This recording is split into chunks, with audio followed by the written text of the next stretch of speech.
Ladies and gentlemen, what does an Agni Yogi do all day? As we had already said, his life is divided into 4 spheres, namely meditation, connection with the higher world, education, self-perfection, and work, namely service to the neighbor and service to the common good. People are attracted by beauty and by luminous knowledge. Only that teaching which contains all hope, which makes life beautiful, and which manifests action, can promote true evolution.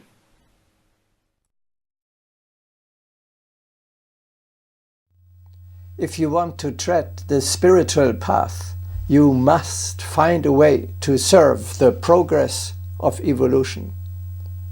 He who does not work is not an Agni Yogi. People in striving for spiritual development forget that without active service to the general good, this development will be one-sided and unstable. Our inner fires are kindled only through contact with people. Only thus can we test ourselves. Only thus shall we be able to sharpen and temper the blade of our spirit.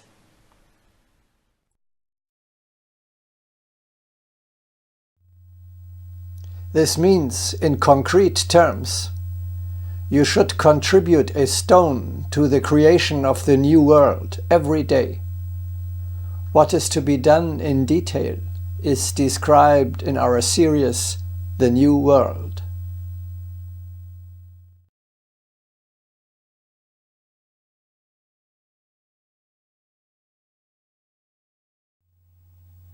One of the most difficult tasks of the immortal is to balance the physical and the spiritual side of his nature. For this, you must strive for a reasonable reconciliation of activity on the one hand and contemplation on the other hand. The biblical symbol for this is the story of Mary and Martha, of the one sister who sat at Jesus' feet and listened to him, and the other who served him actively.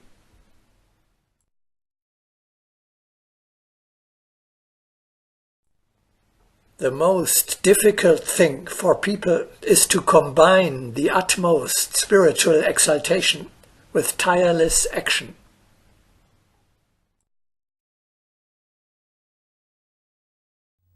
This is why the supreme principle of any spiritual life is and has always been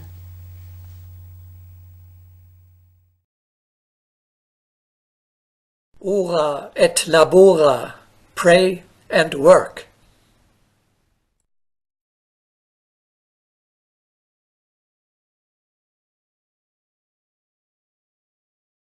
Work has already been called prayer.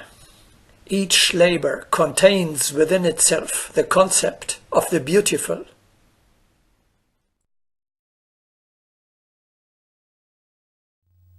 On the one hand, in the face of the terrible hardship around you, you must not withdraw behind the walls of a well-protected paradise, neglect your daily duties, and spend the day in meditation. On the other hand, without a living connection with the higher world, without an unshakable standpoint, without a secure anchorage to something above the worldly life, without the higher knowledge of the path and the goal of man, without the realization of the divine will, and above all, without higher guidance, you are unable to act successfully and meaningfully on the material plane.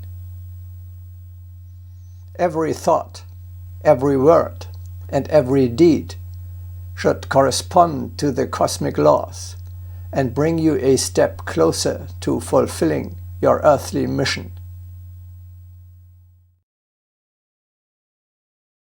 The foundations of life should be expressed in every human action.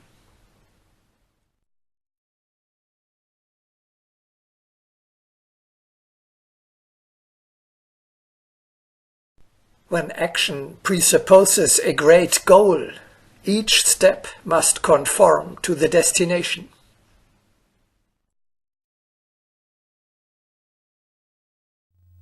You must not allow a gulf to arise between your spiritual aspirations and your practical actions in everyday life on earth.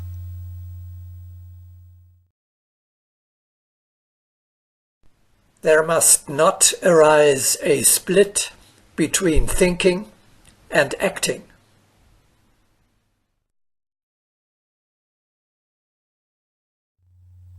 At the beginning of the spiritual path, contemplation and work are separated into hours of meditation and hours of service. Later, you succeed in combining both. You meditate during work. You continue to be attached to the higher world and stay connected with your teacher during your earthly activities. The ignorant may suppose that uninterrupted communion with hierarchy can distract one from striving for the work itself. But, on the contrary, constant communion with hierarchy lends a higher quality to one's labor. By not wasting time upon oneself, it is possible, in the midst of labor, to become linked to hierarchy.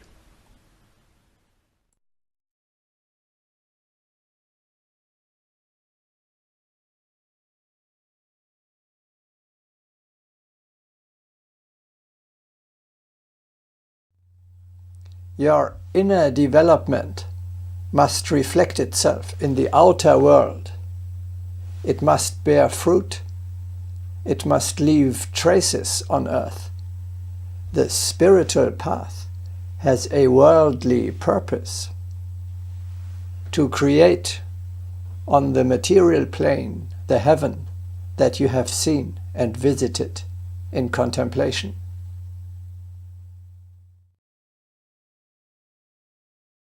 The teaching of how to walk upon earth is revealed to those who consider heaven to be alive.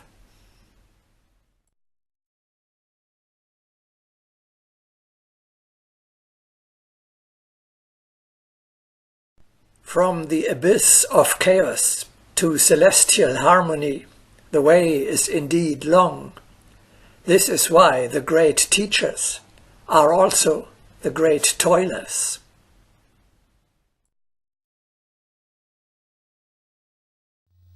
The ideals of our homeland, the spiritual world, must become a tangible, material reality in everyday earthly life.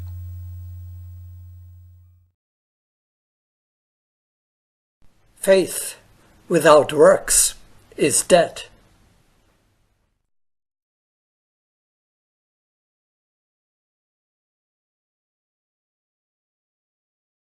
Verily, just as faith is dead without deeds, so the teaching is useless without its application in life.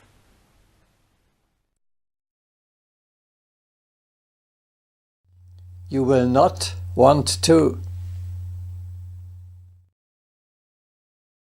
go down and out of this incarnation, the world being no better for your having been in it.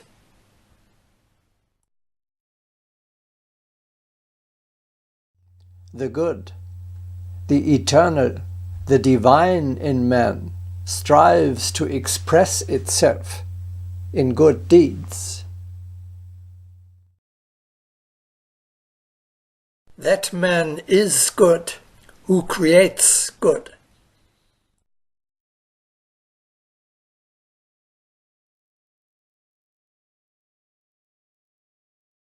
The good in people is usually not operating and therefore remains inactive.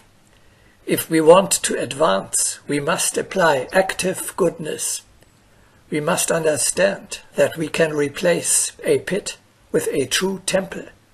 Step by step, we must fill the abyss with strongholds of light. We must put together the stones of good, over and above any personal moods.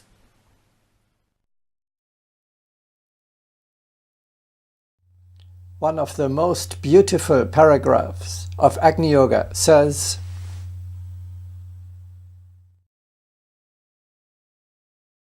one should sow the good with every glance, every touch, and the heart will grow in this exercise of goodness.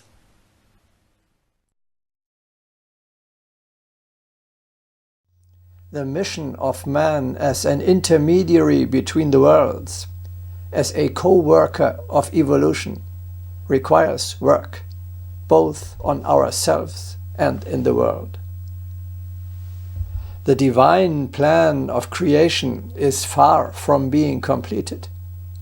It awaits its further execution on earth. Everyone is called upon to participate in the construction of this great temple and to contribute his stone every day.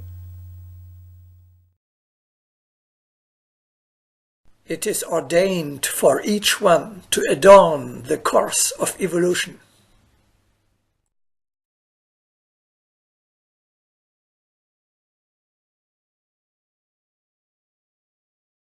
There are few who are willing to labor eternally for the creation of new forms. Is it not better to serve the great eternal reworking and transformation from the lower to the higher than to be slave to stagnation?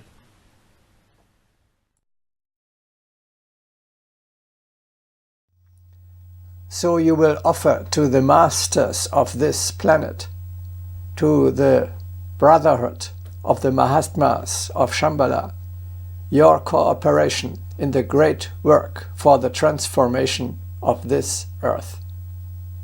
This is the worldly service to which you are being called.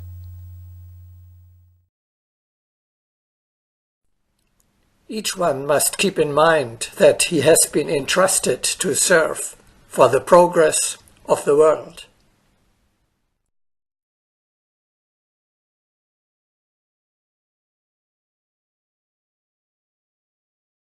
With us, the teacher is worshipped through action.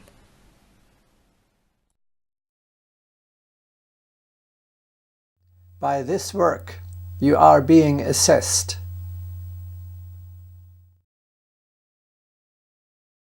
People's striving is always measured by their service.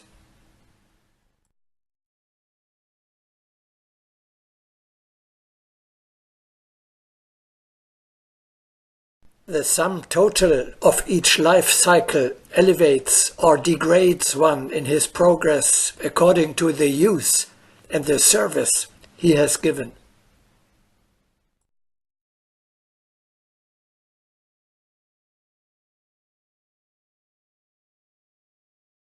The true measure of a toiler is the extent of his labor for the common good.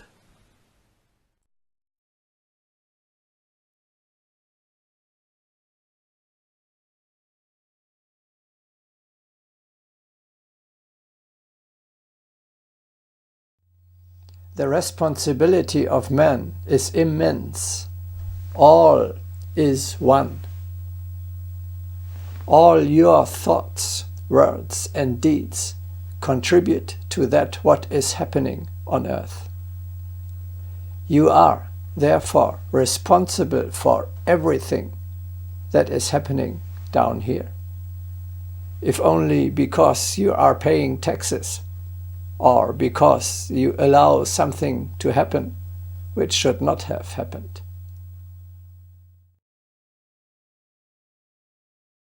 In cosmos, everything is linked, and for this reason humanity bears the responsibility for each created sphere.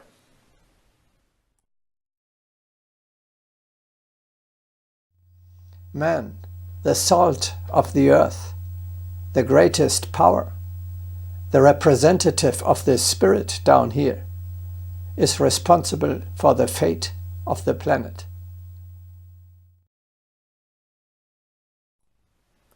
Each person is a living particle of humanity, which is the most powerful force on the planet. The master of the planet must not be an idler. He carries an immeasurable responsibility.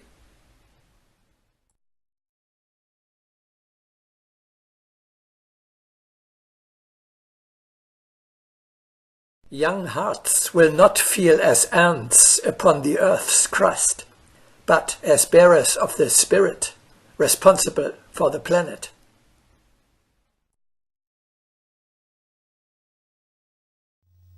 Unfortunately, most people do not want to recognize their responsibility.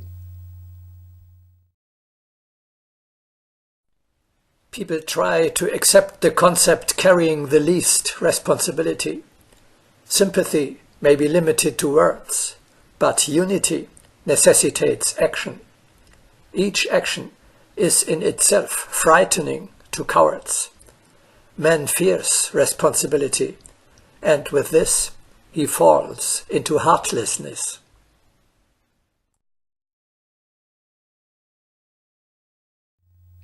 They prefer to live carefree and for the moment only. I don't believe in anything. I don't know anything. There is no God, no heaven, no hell, nothing but blind force. Let us eat, drink, and be merry, for tomorrow we die.